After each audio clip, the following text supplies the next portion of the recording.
two questions. One, if you are the president today, I'm sure you've thought about it. Yeah. What policies would you attack? Right now in America, I watched RFK. I don't know if you listened to the recording yesterday. I've heard. Yeah. What he said about the angle he would take with pharma, he says, all these things we're talking about guns. He says, how is it that we have the same amount of guns as Switzerland does per capita, but Switzerland hasn't had a school shooting in 21 years. We had it 21 hours ago, and we just had one last night, by the way, big one. I don't know, in Virginia, I want to say, right? 7 people shot. Yeah, 7 people shot just yesterday, right? Every day there's something. Every day, you're talking about fentanyl, you're talking about the drugs, you're talking about LGBTQ, you're talking about military-industrial complex, economy, taxes. What would be top 3 issues you would attack if you were president today? And that's so interesting, because before I answer that question, that ties back into what we were saying earlier about men's mental health. They pretend they give a shit about men's mental health. But if you come along and actually advocate and tell men how to be happier. I've been a sad man and a happy man. I am a man. I know exactly how it feels on all ranges of emotion. And I'll be honest with you right now. When a man is sad, yeah, there is an inclination towards aggression. That's how we're born. That's how we're evolved. We're evolved with that inclination towards aggression. We need that to protect and provide. That's who we are. We need that bravery. But having a bunch of depressed, sad men who have no emotional control is dangerous for society. I say this all the time. They try and pretend that I'm somehow dangerous for society by telling men to stand up for themselves and be masculine. Absolutely not, really not. When you tell a man to have no emotional control and be more feminine, that's a school shooter. A school shooter is not a man with masculine accountability. He's a man who's told, act how you feel all the time. Then he gets picked on for long enough. Throw on some drugs on top his psychiatrist gave him, throw in a lack of a girlfriend, and he's had enough. That's where school shooting comes from. School shooting does not come from men being masculine. It comes from the absolute opposite of these things. And they know this. They know this very, very well. To fix society, we have to fix that at the most base level, the root level. I think America and most countries need more transparency and understanding of how things work. But when they're attacking the family unit, they're attacking all of these issues. Every issue you've just labeled all starts back down to the beginning. I really think the reason I would like to argue, and I don't know any of the statistics on this, in the 1950s, I'm sure there was prevalence of guns all around America, but there just wasn't the school shooting. Why? What was different? What was different in the years before that there is now? I think it's just because children obeyed their parents, and their parents were a family, and there was a degree of responsibility that was instilled inside of people, and there's a degree of accountability, and there was a degree of honor and pride. Great question. There's a degree of honor and pride. Yeah. I'll tell you something now. I bet in the 60s, 70s, whatever, in any country in the world, people didn't want to do dumb shit because the family would be known as criminals. The last name would be tarnished. Their son did this. You hear what their son did? There was a vested interest in all of it. Now you have a school shooter who's going to go out there, be a piece of shit and kill people, and then their parents are on TV, well, yeah, he was failed by the system. They don't even feel any shame. It's unbelievable. If one of my children or someone close to me did something that heinous, I would be disgusted. I would apologize just for the name alone. There's no honor left. There's no pride left in the name. And this is what happens when you remove honor and pride from people. If you have no honor and no pride, nothing really matters. What matters anyway? It doesn't matter if you're out of shape. It doesn't matter if your kid's a piece of shit and a criminal. Nothing matters without honor and pride. And this is done on absolutely every level. I said this to Tristan the other day. I was actually saying we were driving, well, the other day, long time ago. I haven't left the house in a while. We were driving and I said, even on the most base level, I said, every building is ugly. Have you noticed that every new building is ugly? It's ugly. Tristan goes, yeah, it's all the same glass, big square, ugly building. In the 1400s, we built these ornate, gorgeous buildings. And now everything's ugly. Why is that? And well, I'll tell you why it is. It's because they don't want you to have any intrinsic attachment to a specific place. If all the buildings are beautiful in a specific town, you have intrinsic attachment to that town. You care about that town. You want good things for that town. You'll protect that town. You'll defend that town. What is that? That's a barrier. That's a parameter. If everything looks the same all the time, you'll just move. Who cares? Oh, they've messed up San Fran. Who cares? I'll just move somewhere else. Let's move somewhere else. It's all the same. Globalism doesn't matter. It's all the same. Buildings in Berlin and New York, they all look the same. Where's all the beauty gone? When there's beauty, you have an attachment to that beauty. They want to remove all your attachments from everything. Even now, when they try and psyop you into, let's say, the way that models all look different than they used to before, right? Models all look different. Victoria's Secret. Yeah, and I was arguing this point, and someone's saying, oh, but that's because you have Eurocentric beauty standards. I said, no. I'm going to correct you, because I know you think you sound smart using the word Eurocentric, and I'm going to correct you because you're a dumbass. Let me tell you what beauty standards are. Beauty standards, by definition, for something to be beautiful, has to at least be unique. If everything is beautiful, then it's not beautiful. If everything's beautiful, then it's standardized. For you to take a model who looks the way they look without any effort at all, and they look like most out of shape, uninteresting people on the street. You cannot call that beautiful because it's standardized, you can see it everywhere. Beauty means it must have been difficult to obtain. Whether it's a building, it's difficult to make because it's ornate, or a woman who's trained really hard to have a beautiful figure, that is difficult. Difficulty and beauty are linked. You can't have beauty without difficulty. You cannot show me another model and tell me that my Eurocentric beauty standards are saying she isn't hot, because that's not why. She isn't hot because she's made no effort. She hasn't tried. That's why. And they're doing this with everything. Everything is ugly. Nothing has a standard. Nobody has to try for anything. No parameter. No baseline belief of what's true and what's false. Everything's subjective. Your truth. No, there's the truth. There's no such thing as your truth. And this is an attack on every single level. They're assaulting us from everywhere. Even the buildings they build are assaulting you, so you can't even just drive through a town and go, wow, look how much energy has been put into this place. I love this place. I will not allow them to do it to this place. Now it's just like, we can move there. Let's move there. It's all the same anyway. It's all a Starbucks on the corner and a 7-Eleven. Who cares? It's all the same. Why fight? Why fight for any of it? It's all done purposefully. I'm telling you, call me a conspiracy theorist, call me crazy. I don't understand why an architect would now decide, who hires an architect? I'm going to build a building. Let me hire an architect to come up with the same sketch of the same bullshit building, which is already existing everywhere. How much did I pay him? Yeah, what we're going to do is we're going to build a skyscraper made of grass that looks like every other one. Is that it? We did all this 600 years ago. We built cathedrals and now we build this crap? Why? Everything is on purpose. It's all a psyop. It's all a psyop. When they're putting these models on there, the psyop is you don't have to try. You don't have to try at anything. Don't try. Doesn't matter. Just don't try. Wait for the government. We'll give you some food stamps. You'll be okay. It's participation trophy. It's slavery. It's slavery. When you need to do every single thing they say to eat, that's their end goal. That's what they want. It's slavery. They don't want you trying anything. Even going to the gym today is an act of rebellion. Even being in good physical condition is an act of rebellion. If I put up a photo of me and I'm in good physical shape, there are people who write underneath it, oh, you're dumb, you train so dumb. They insult you for it. Like, you're a bad person because you have standards for yourself. That's the level of bug man they want to get you to. Of course, these people will give up meat and eat the bugs and live in the pod. Of course they will. They have no standards. They have no self-respect, no standards. Of course they can live in an ugly building, a big, ugly matrix pod. That's all they want. Is it somebody has to sell you on that? Or is it going back to conditioning? Or what would it be? Is it someone selling you or is it conditioning? And it goes back to my original point about the family. I do believe that a reason we didn't have so many problems before is because I believe the families had standards. And some cultures still do. I have friends who are Chinese. My dad, I cannot not get an A. That's just their culture. When my dad was still alive and he was teaching chess, my dad would charge $400 or $500 an hour for chess lessons. And towards the end of his life, he goes, all of my students are Chinese or Indian. Nobody else wants to spend money, $500 an hour to teach their kids chess. Only the Chinese and Indians will spend that money to make sure their kid is that good. So that's it. They're the ones who invest the most in their children. They still care on that level. But most families don't wake up and go, I want my children to act a certain way for the legacy, for the family name as a whole. I'm instilling standards upon them because of the last name. My entire life I've had standards instilled upon me. My entire life. Your last name's Tate, you can't do that. Your last name's Tate, you're not allowed to do that. Your last name's Tate, hit him back. I've been like that my whole life. And now we've removed all standards from everybody. This is why you get school shooters. These school shooters should be too embarrassed to even embarrass their fathers.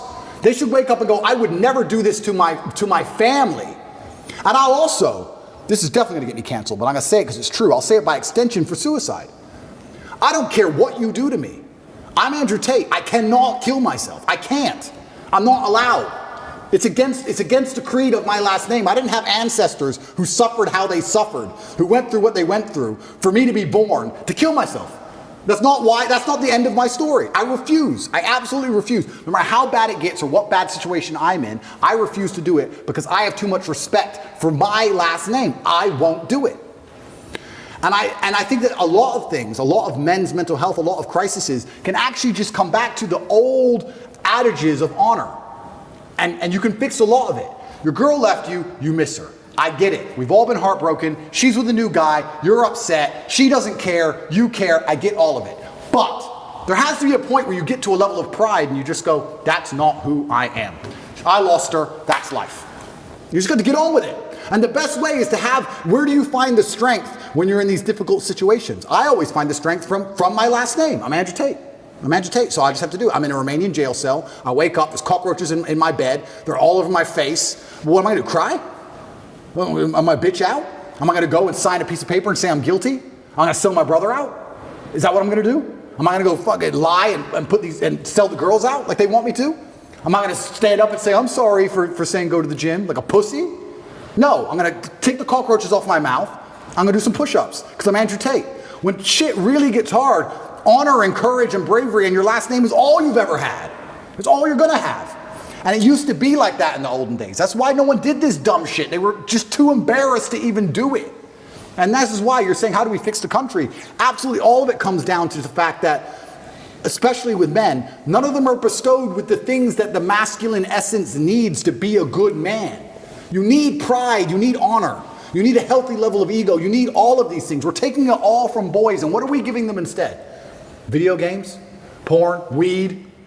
And what do you expect of these people? What do you expect of these shit versions of men besides trash output? You're going to get garbage all across the spectrum. Either they're going to do nothing or they're going to do something bad. They're certainly not going to do anything good when they don't try for anything in their lives. How are they going to do something good? The scary thing about all of this is that there still are two teams in the world. And there is a side of the world where they don't accept this crap. How long is America going to compete globally when you have countries like China and Russia and these other countries where they don't do this? I don't know if you saw, they did that survey to kids of what they want to be when they grow up. Did you ever see that? Yeah, it was crazy. Every American kid wanted to be a YouTuber. Every Chinese kid wanted to be an engineer or an astronaut. Yeah. Who owns the future? Who owns the future? We're in so much trouble. We're in so much trouble as a society, and what are we arguing over? It's insane. And what do they show you on TikTok, though? Oh, absolutely, exactly. But let's stay on this. You asked a very important question. Let's go back to it. We had the same amount of guns, 1950 per capita. Brandon, can you look at that per capita, how many guns we had in 1950 versus today? Yeah. But it's relatively the same. Gun laws haven't changed dramatically from 1950 till today.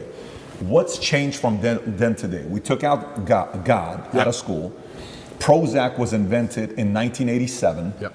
The law to legalize advertising drugs, big pharma, in America was 1985. It's only 2 countries in the world that can advertise, us and New Zealand. Crazy. So you got God, you got Prozac, you got big pharma advertising, you got the LGBTQ movement that's taking place. You got all of that taking place to where we are today. So when you're talking about guns, what has changed? It's not the guns that's changed. Society has changed. Standards have changed. Completely. So how do you fix that? So if that is the biggest problem you're selling, yep. Number one, here's a problem. Let me sell you why this is the problem. Okay, the people are like, you're right, I'm buying it. Give us a solution. What's the solution? Yeah, I think the solution comes back down to family values, and that's a very difficult question to answer because it's across the entire spectrum, right? I do feel like it's almost a race to the bottom for men and women now in the modern society. I don't think women are being very good women. I don't think men are being very good men. And I think both of that is accelerating against each other, and it's a race to the bottom. How do you fix that? It's difficult. It's hard. And I still think one of the easiest ways to do that is God. I think if you bring back some degree of morality and some degree of standard to both sexes, I think things will start to get better. I can tell you right now, they talk about why does men not want to get married anymore. Men don't want to get married anymore. They come up with all these elaborate reasons. The main reason men don't want to get married anymore is because their girlfriend was with me for free. So why are they going to marry her? That's the bottom line of it. Why would you, a white dress means virgin. Marry who? A girl from the club who your friends have been with? Do you want to marry her? Like when you remove all of the morality from life, you just end up in a scenario where the only possible logical move is to act without morals. Game theory, right? We sit there and we analyze things logically. If you're going to be, if all the women you meet are immoral, how are you going to act? Well, you act morally, you get wrecked. So how do you act? Immorally. It's a race to the bottom. We have to fix society as a whole, and it comes down to even the most basic things like female promiscuity, the most basic things like men sticking up for their last name, the most basic things like men having to be too honorable and too proud to be out of shape or be poor or not take care of a woman. I'm not just talking about women, I'm talking about men. Any woman who's with me, her life is fixed. That is my job. I'm Andrew Tate. I would be embarrassed to have a girl say, I'm Andrew Tate's girlfriend and have to work her job, unless she wanted to. She can do anything she wants. She's my chick. You can have anything. You run the world now. You're with the top G. Anything you want is mine. I'll take care of you in every single way, but you must take care of me. I take care of you financially and physically. You must protect me spiritually. You must do your job. It's a race to the bottom on both sides. And when you have two genders racing to the bottom and then a child is born, what do we expect from this child? Who's raising the child? The school, the TV, the internet? You trust these people? Look what they're injecting into them. So another thing that's very interesting, you talk about the 1950s, another thing that was different. In the 1950s, parents raised their kids. Who raises kids nowadays? School. School, internet, Twitch. How much time do you spend talking to your child compared to the programming they get from the Matrix? You're losing in terms of pure minutes. You're losing. You can't even control what your child sees in school anymore. You don't even know. And when you find out they do what they did in California, they're like, what? Most people don't even know this. You have children 15 years old, I've seen it on YouTube, arguing with their own parents, disagreeing with their own parents. The whole point of having children is to instill your values in them. I want my sons to be Emery, Andrew, Tate. They must think and act and be like me. And for someone, I've had people say to me, what if they're not? If they're not, they're not. That's fine. But the whole point of me having them was my lineage. That's the whole point of me suffering to raise them was my lineage. Why would I raise them to be anything other than what I believe I should be and they should be? That's the whole point of it, and I'm proud of that. I'm not going to sit and apologize for wanting my sons to be Tates. I'm not going to apologize for it. I don't care what the school wants them to believe. They believe what I want them to believe because they are mine. But all of that's gone. So then we also talk about what's different between the 1950s and today. These kids are being raised by people who aren't their parents, and whoever's raising them clearly ain't teaching them anything good. It's teaching them, if you feel, act how you feel. You can't tell men that. It's dangerous. You can't tell men to act how they feel. You can't tell men to not have emotional control. You can't tell men to cry anytime they want. Because men don't just cry sad, they cry angry. They cry very angry. You don't want that. You have to teach them stoicism. You have to teach them all of these things. And it's all gone. So, okay, so let's stay on this. This is actually a very interesting topic we're in, from 1950s till today. So you're saying if somebody is a Tate, if somebody is my wife, if somebody is my son, you're going to be doing this. I'm not going to let a teacher X, Y, Z. Okay. Well, 85, 90% of America doesn't have the money to be able to Correct. put them in a private school. Correct. Where right now is June. If you go on YouTube or Twitter and look at Pride Month, everywhere kids are coming to school. Parents, teachers got these pride stuff going on all over the place. Parents are like, look, I'd love to put them in a private school, but even some private schools are doing it right now. In Florida, there is a private school. It's known one of the best private schools out there. You know which one I'm talking about? I won't mention it. Starts with the letter P. People should know what it is, but they all know who I'm talking about. We have a party at our house, okay? And baseball. My son, so he's got a baseball. All the players are their parents. I'm talking to the parents. So, hey, meet one of the girls. So, what school do you go to? Oh, well, I was going to such and such school, but I'm going to such and such school. Oh, really? Tell me why. The dad's like, yeah, it's just, reasons. He gets uncomfortable. Yeah. I said, no, really, tell me why. I'm curious. Well, I don't really want to get into it. I said, are you uncomfortable because it's political reasons? Well, yes. I said, well, let's just say you're safe to say it here. Yeah. He says, am I fully safe? I said, what do I need to tell you for you to know you're fully safe? You're fully safe with us because you know my position. Yeah. He says, fair. He says, we took him out because they started asking my daughter to do X, Y, Z with pride, to write on this. And she wrote a letter, a paper that was opposing the opinion, and she failed the class because her opinion didn't match whatever they were saying, and boom. Yeah. Now, so I said, what's going on with that private school? That school's $50 grand a year per kid, the one that's grooming. 50 grand a year per kid. Yep. There's an exodus from this school to go to other schools. So one, some parents don't have the option, Andrew, to say, you and I are not worried about it. I'm not worried about it, but the people I'm leading, they're worried about it. Absolutely. How do you fix it if you're that person without the resources you got? And that's another thing that's difficult, because I have two answers to this question. I have the arrogant answer, and I have the answer that I believe is helpful. I know the arrogant one, but give both of them. I'll give both. Yeah. The one I actually believe is helpful. This is where I think things like we discussed earlier, like the clan comes into effect, right? Imagine you had 18 kids from 6 or 7 parents, groups of parents, and everyone's living together. The family unit, the energy and the ethos and the merits of that particular clan is going to be so much stronger and difficult for the matrix to penetrate and break. Their best friends are the people they live with. The kids live with the other kids who believe the same as them. The parents all agree. When you're a clan, you're far more difficult to attack and assault. So I would say the first thing I would do if I was a parent of normal income, I would try and find other parents who agree with me and try and find other people who are ideologically sound. And I'd make sure that our children are friends and they spend the most time with each other. And I would try for us all to go on holidays together. And I would also put in conscious effort to try and deprogram. I don't think many parents say to their kids, what did you learn today? I'd be doing that not to check on the kid. I'd be doing that to check on the school. But let me challenge you what's going on. Sure. So let's role play. Go ahead.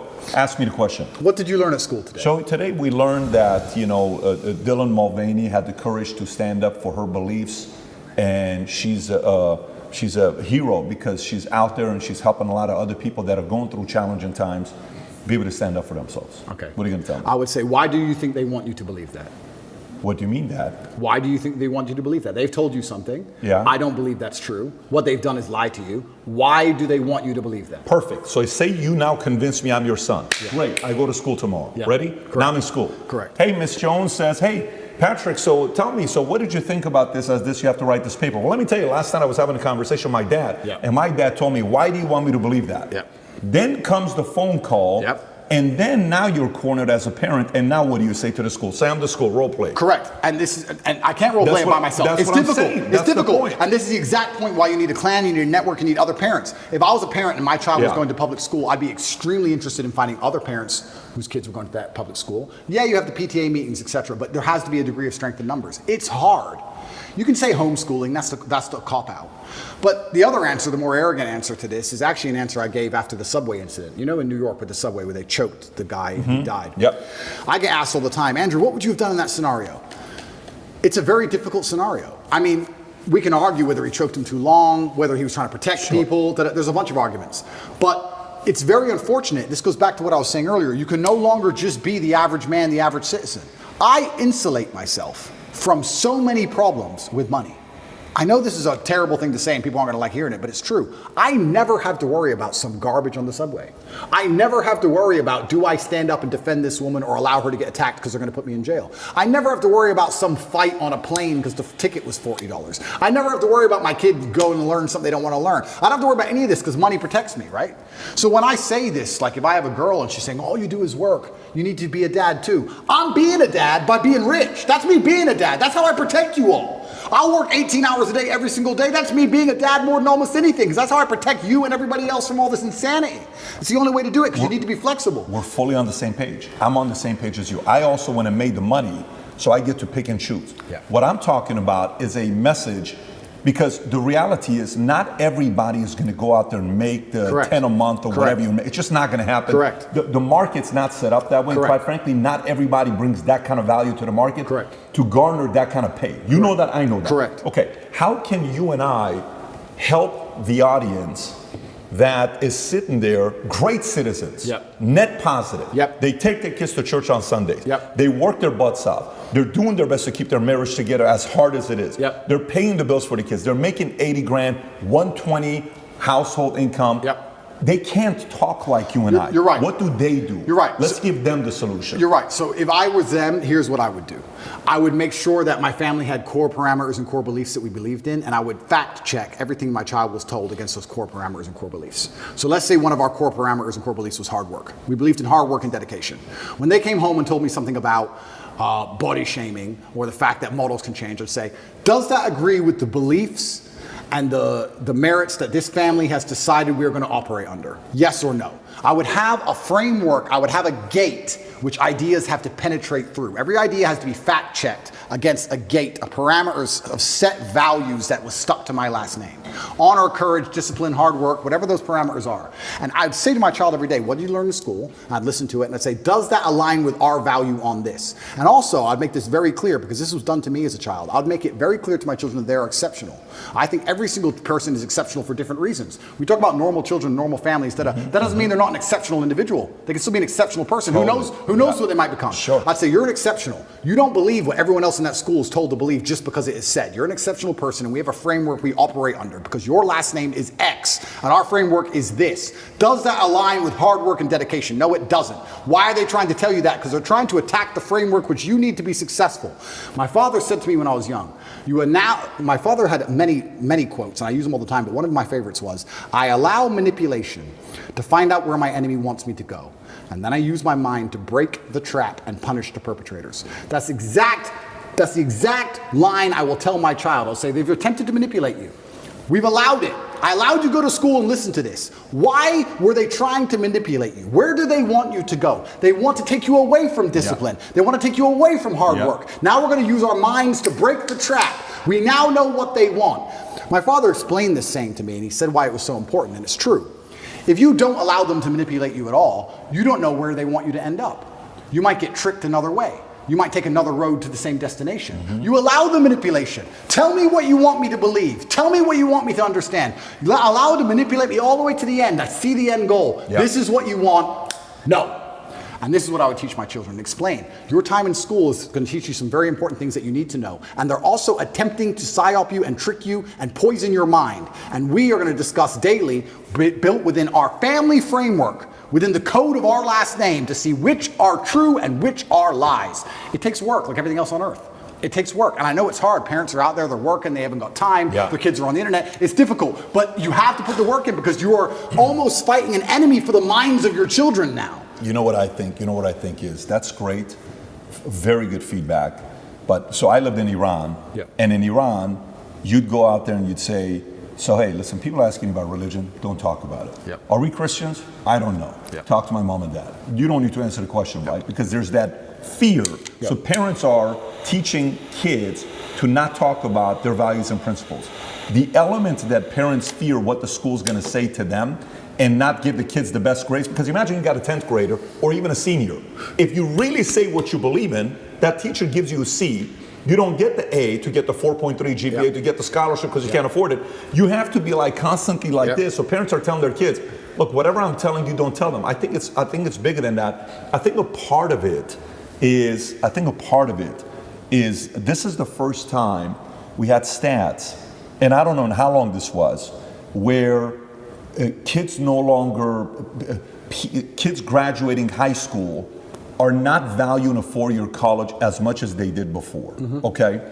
That is a threat to the establishment because they can't be a control, right? Number two is there is an element, when I'm watching this video with these parents yesterday in Glendale, and this is where I grew up, this is my street. I grew up Broadway and Verdugo, right next to that post office. I'm 200 yards away from the high school is where I grew up, and I lived on Doran for a couple of years before I went to Wilson Junior High School. And I'm seeing these parents upset, like, how is this? This is common sense. Leave these kids alone.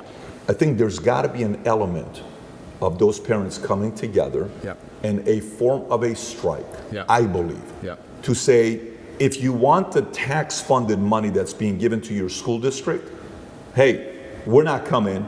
We're going to decide to do schooling together, and we're going to use this place or this facility and that facility, because they have to feel the pain. They cannot do that to the kids. So my only messaging with what you're saying right now, number one rule is what? Go start a part-time income, make an additional $3,000 a month so you can send them to the private school that they're teaching right values. Okay, that's number one.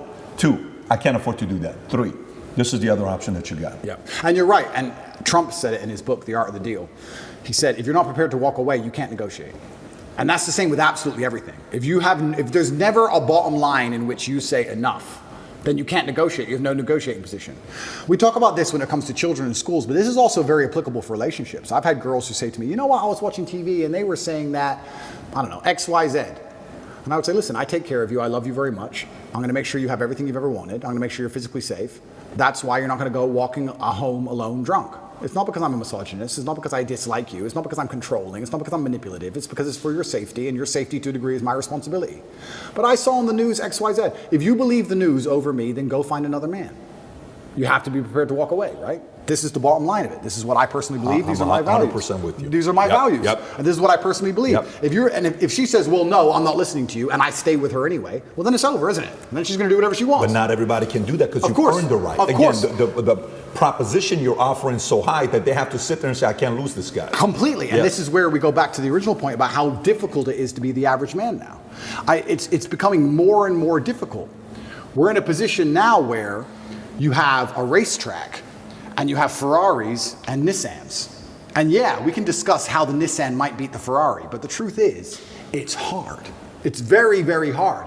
If I was a man and I was starting all over again, I would do the same things I did. I would wake up and say, okay, this game is extremely difficult. My best chance is to level up my character to a point where the game becomes easy.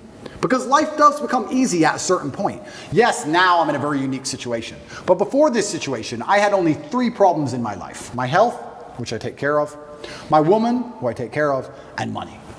That was it. If I made enough money, I had no other problems. If you're broke, you have lots of small problems. Yeah. The car doesn't start, the school fees are coming up, whatever. We need new clothes for the kids. I had one problem to fix. If I fix my one issue, everything else is fixed. You get to a point in life where someone goes, oh, we've got an issue. How much? Tell me the number. I don't even want to know the ins and outs. Just do the transfer, make it go away.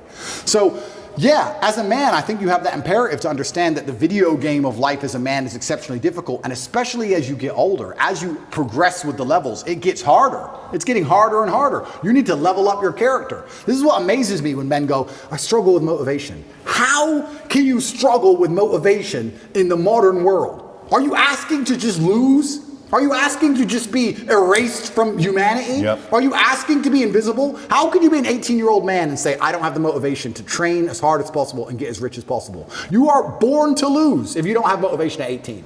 In the modern world, as competitive as it is, all those girls, those 18-year-old girls you go to school with, are talking to some 28-year-old man with a yacht somehow. And you're sitting there lonely and you don't have motivation? You must be out of your mind. The only way to win this game is to become as powerful as possible. It's difficult, and it's getting harder and harder, and this is why I teach the things I teach to men. You can't just be Joe Schmo and win anymore. Those days are over. You have to be something else. The challenge those young men have, though, it's sometimes not even their fault. Why? Single mother, raised by a single mother. They've been indoctrinated, and they heard the future is female a million times. Next thing you know, they're 18. They kind of have this victim mentality. It's almost not even their fault some of these times. Oh, completely. We're all in our late 30s, early 40s. We've grown up. I played football in school. He's an athlete, bodybuilder. Obviously, you're a kickboxing champion. We've had coaches. We've had people kick our ass. We didn't grow up with participation trophies. We've had our asses kicked. We've gone through shit. Now we are the shit. A lot of these young guys playing video games, addicted to porn. They grow up with a phone in their hand, raised by women. They weren't raised how we were raised. How do you teach those kids, though? Well, that's exactly what they don't want me doing. That's why they're trying to put me in jail. Because I managed to become, I'm not for a second bragging, but the size of the movement that I created, I turned up in Slovenia. I don't know if you've ever seen that video with the Bugatti where everyone's going, top G. That's the capital of Slovenia. I can't even pronounce it. Ljubljana or something. I've never been there before. Slovenia, where even is it? Like, I can barely find it on a map. I know roughly where it is. If you want a guaranteed way to get in touch with me, maybe you have a business idea, maybe you want some fashion tips, maybe you just want to connect, you could find me on Minect. This is what I was saying earlier on about how complicated masculinity is, but I broke it down to those 3 basic tenets because even a teenage boy can understand if you get enough money and enough power and enough powerful friends and enough sexual access that you're going to be able to build yourself to a man of, I can cry now. I've qualified to cry. When you're an 18-year-old boy, you shouldn't be crying. You should be focused and you should be an animal and you should be training, you should be working hard, and you should be listening, you should be going to coaching. I'm now at a level where I'm allowed to cry. I understand all the different elements of being a man. I understand the tapestry of masculinity fully. I can cry if I decide to. I've qualified for that. But before you get to that point, you have to go through all the hard shit. And the hard shit I've broken down to the 3 basics. And I think that's why they're coming to attack me so heavily. Genuinely because of what you just said. I'm telling kids things, and especially people often ask me, especially Matrix Media, they say, why did you get so big? Because I'm telling the truth. I'm telling the truth, which every man knows is intrinsically true in his heart, because God has instilled him with a basic degree of morality of right and wrong. I'm saying things to a 17-year-old boy, and he's going, he makes sense. I get it. Everything I was told so far just didn't quite click, but this does. And that's what they're so scared of. And I agree with you. You're completely right. And this goes back to, once again, we were saying about last names, family values. The number of times I was told I couldn't do something because of my last name, I think that was my whole childhood. My whole childhood is, well, you're a Tate. Dad, I got an A. Of course, you're a Tate. It was just like, duh. Of course you got an A. But what else are you going to get, a B? What, are you a dummy? That's who I was my whole life. I had standards exacted on me. And I've even heard like psychologists, I have a big problem with psychologists. I don't like them as a whole. I'll tell you some of my scenarios. I've had conversations with psychologists. There's a couple good ones, but there's a lot of them who I don't like. And their ideas, oh, you raise children, don't put standards on, don't put pressure on them. How are they going to perform without pressure? Do you have pressure to perform in your business? Because I certainly do. I certainly do. Pressure makes diamonds. You think I didn't have pressure to perform when I sat down with the BBC and they tried to set me up? You think I didn't realize instantly? Okay, war. She's ready. You think there's no pressure? You think there's no pressure when they try and stab you to death? There's no pressure in life. You're going to raise a child and say, give him no pressure, give him no standards, so he can just be a kid. And what's he going to mold into? Absolutely and utterly not. Life is pressure, especially as a man. You need to have these exacting standards. That's how it is. My whole life was a pressure to perform to my last name. That's all it's ever been. I don't know how anyone's raised any other way. So yeah, it's crazy. It's a very difficult problem to fix. I agree with you. It's a very difficult problem to fix. But I think it starts with baseline things. And this is also why I feel like I have such a duty to act. I'll give you an example. If I could lie right now for $10 million and nobody would find out, nobody, I still couldn't do it because God would know and he'd punish me sooner or later. I really, truly believe that I would pay the price for that lie. I truly believe it. I think if you're a man and you're growing up and you're saying, how do I act? What do I do in this scenario? What would God want you to do? Tell the truth. You'd be amazed how far just telling the truth will get you. In any situation, I can give you benign situations that don't even matter. Your girlfriend caught you. Oh, and no, and I barely know her. Just say, yes, sorry. I love you. I'd love to stay together. But you did this. Sorry. I'm leaving. Okay, goodbye. Next day she's back. You just tell the truth. It could have gone on for weeks. She could have kept spying. She could have called the girl. All this drama. Just sometimes in life, you just man up and tell the truth. That's why in my current scenario, and I was saying earlier, I think that's the only way you're free, by the way. Completely. Only way you're free. Truth shall set you free. It shall set you free. When I was saying earlier, the incompetence of my enemies is scaring me, and I don't know exactly what to do. All I can do is just tell the truth all the time. I'm going to tell the truth all the time. I'm going to say what I mean and mean what I say, and I'm going to tell the truth, and that's who I'm going to be. That's what I think is the best thing for me to do in the current scenario. But we're not even instilling that in children anymore. We're not even telling children how important it is to not lie. Well, but that's also part of what you're talking about. I want to show you the stat because the guy sent it to me. And then we'll put this for the audience to see as well. Percentage of gun ownership from 1972 till today. Same thing. Exactly the same. If you look at the numbers, pretty much the same thing. So what's been the biggest difference is a lot of these things that we just talked about. By the way, that question you asked from 1950 till today, the candidate that's talking about this, again, I went back to politics, RFK is talking about this. Yeah. And I think it's a very important thing to talk about because it's making people go research and see for themselves and to ask the question, what really did change? Completely. We've had this all the time. Completely. What became legal? Why are we adding all these pharmaceuticals to, kiss the Tate? Yeah. What else would it be outside of that? So that was the foundation, which I agree with you. Household values, principles, kids, men, raising them better. Yeah. What else would you see as a challenge from an outside? And then I got part two of the question for you. Yeah, it's anything else where you say, XYZ would also, by the way, I love the way you say Nissan and status. I just love the way you pronounce those two words, man. For a second you said Nissan, I'm like, what is Nissan? And then I realized what you're talking about. Well, I remember when I was young, other people's parents would tell me off. Do you remember that?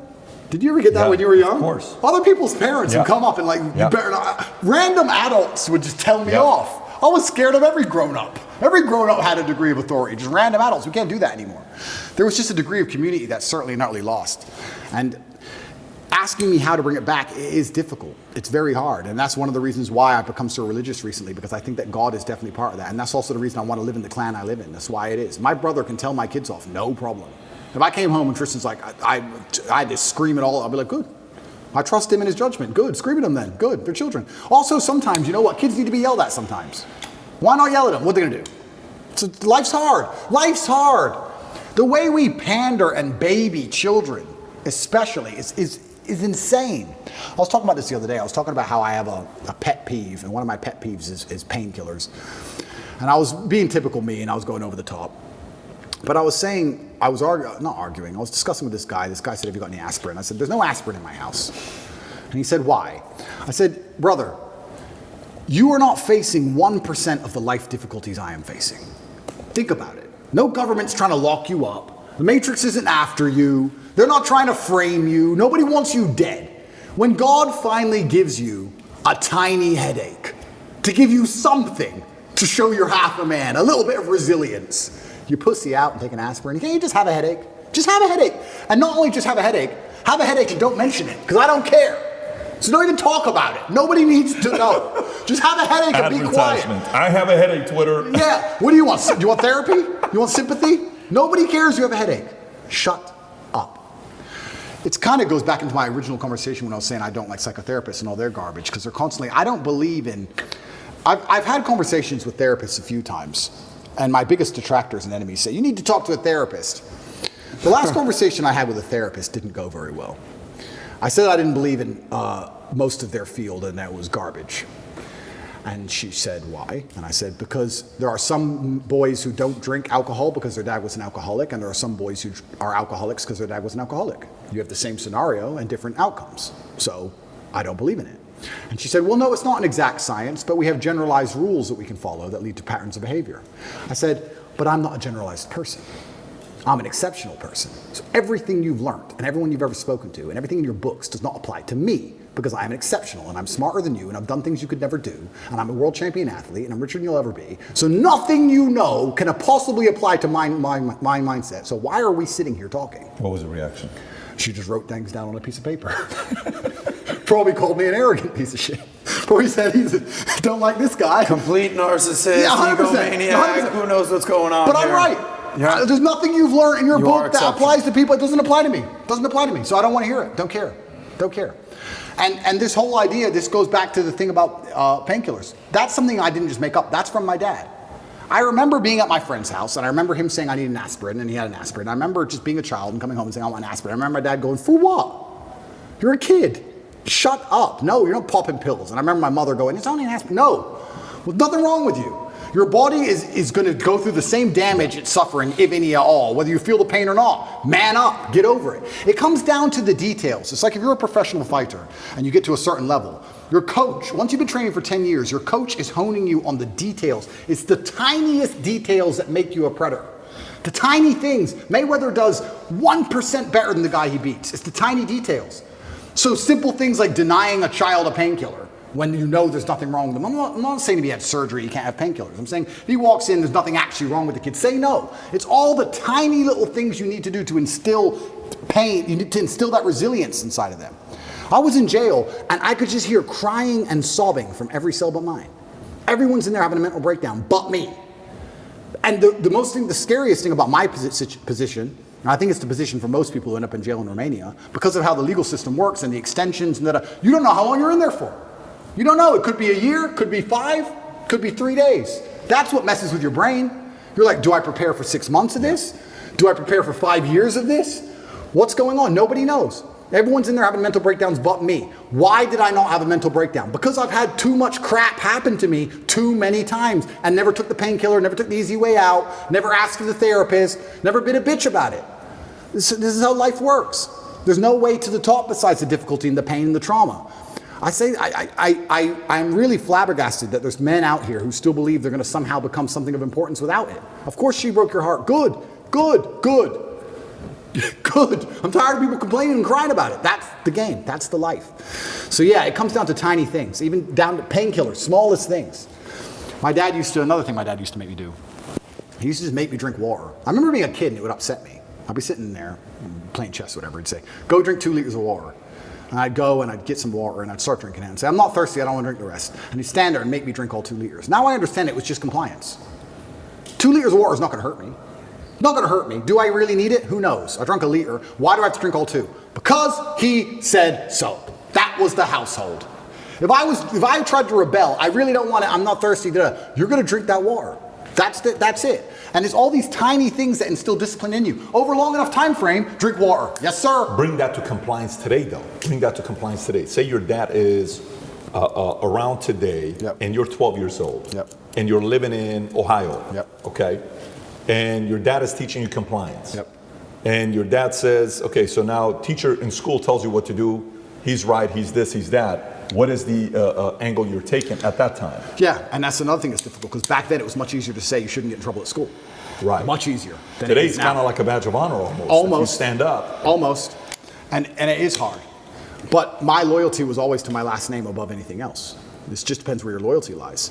I think that everyone, when we talk about, we can link back into religion and talk about atheists. I don't think there's such thing as an atheist nowadays. I think everyone has a religion. If you're not religious to God, you're religious to either this woke agenda, or you're religious to a political party, Yep. or you're religious to some kind of perversion. Yep. Everyone's religious to something. You have to decide what is you're most loyal to above everything. You have to put these things in hierarchy or order. In our last talk, I said this. A lot of people hold beliefs and they don't know where they got them from or why they hold them. There's people walking around who believe things and they don't know where it came from or why they so strongly believe it. They don't even have any personal experience to link it to. You truly believe 2 + 2 is 5. Why? Oh, because it just is, and the news. No. What happened to you that made you believe? Nothing's even happened to you, and you believe this with your complete core. Yep. You've been psyoped. I know where my loyalties lie. I've had them in order. I know who I put above others. I absolutely not only know.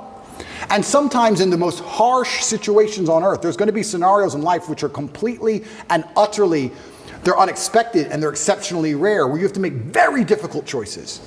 But I know my hierarchy. I know if I was in a position, a hypothetical, where I had to choose between my brother or my girl, there wouldn't be a, oops, what do I do? I know the choice. It's never been the case between the two of you? It's never been the case between us yet. But if it happened, I know it would be. I've had girls say, I've had girls try and give me the line. I've had girls do it. I've had girls say, if you're going to live with your brother, then it's going to be No, weird. it's not what I'm asking. What I'm asking is, has a girl ever come in between you guys since you were kids? Never. Never. It's impossible. That's because of the value taught down. Completely. It's absolutely impossible. So the hierarchy of compliance and respect at that time, last name was first. Yep. Where would it be today? If you're raising kids today, Yep. What is number one? Is it God? It is God. Is it me second? Then who? No, it is God. It's God first, and then it's the last name and the legacy in my teachings. I think it has to be God first. I think it has to be God first because agree. God is the only thing that can resist this insanity. Yep. What is happening is truly evil. This is not some different worldview. No, it is evil because it is dishonest. Anything that is dishonest must be evil. It is a lie. All of it is a lie. It is constructed deliberately to be a lie. It's deliberately constructed to alter the minds of people to believe in lies. It is evil. So it has to be God first because God is truth. And I believe if I have children who put God first and then put respect for the last name and the things I've taught them second, it's very hard to corrupt them. How are you going to truly corrupt these people? It's going to be very difficult. And that's what I always try and do. And that's how I was raised. I was raised in a Christian family. I was actually raised religiously. Then I thought I was smart when I became atheistic. Because, yeah, there's a lot wrong with the world. And obviously, I've already apologized for that and understand I was completely wrong. But respect for my last name, even to this day, is still there. And that's why I say to my girlfriend, if we were walking down the street and 10 men approached with machetes, I'd just have to die. I can't be Andrew Tate ran away. I just can't. I can't be Andrew Tate ran away. I can't do it.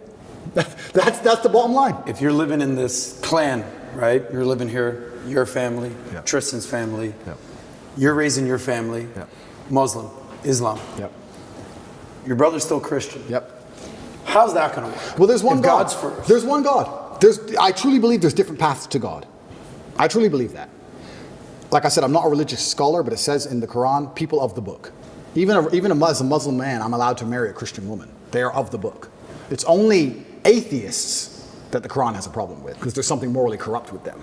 But if you're a person of the book, a person of faith, we're not even says inside the Quran we're not supposed to convert you or insult you. We're not here to insult you or correct you. There's one path. There's different paths to the one God. I truly believe that. And another thing I'll say about clan living, in my experience, I think that men quite often get along in those scenarios. If anyone is hearing the idea of this and love the idea of this, but they feel like it would be argumentative or there'd be problems, I think that comes from the women. I think it's when women don't like each other or the woman's in the man's ear.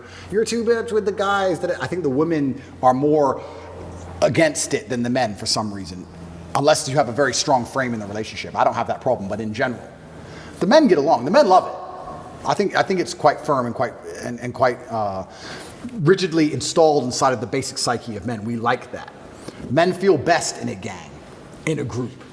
It's why we charge at the gunfire. When we're with our boys, it's when we feel strongest. It's why we go out and drink and party when you're with your guys. There's something inside of you just feel like on fire. I think men have that.